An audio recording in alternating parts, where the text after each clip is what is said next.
Right, so my ace grading has returned, and I've got a few cards in there. I think it's 5 or 6. One of which is the Magikarp from Paldea Evolved. Very excited to see what I get for that. But I went into this with no real expectations. I would say that some of them are 10 worthy, but if I don't get 10s, I'm not going to be upset because majority of them weren't the greatest, but they also weren't like horrendous and get like ace graded 2s and that.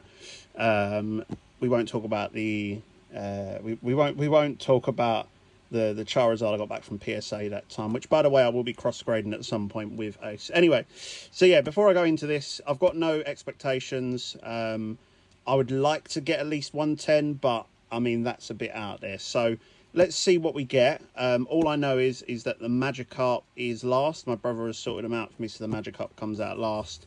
Let's get into this. So we'll start off with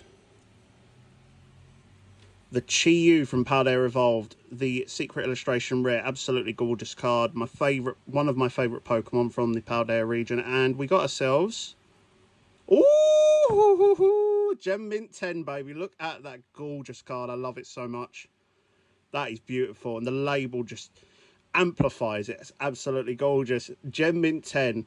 Okay, that's amazing. That is really good. And the condition on this, I would have said this was one of the ones that was 10 worthy when I was sort of going through my pre-grading stuff. But you know what? A Gem Mint 10 on on the Chiu is really nice. I'm well happy with that. Okay, so the next one we've got is the Lugia V-Star, the Gold Lugia V-Star from Silver Tempest. Another one of the sets I am mastering. And we've got ourselves... Oh my God! A Gem Mint 10 again on the Gold Lugia V-Star. That is insane. That is honestly insane.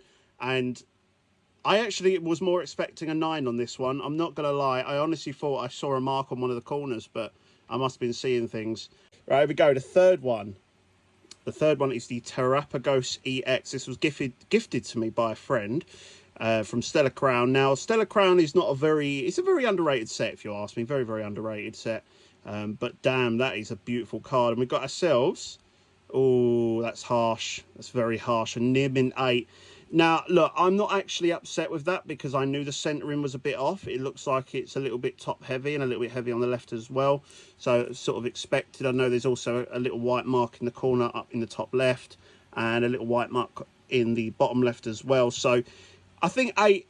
more or less is quite fair. I'm not sure if there was any surface issues. I'll have to check the sort of grading report thing which they have on their website.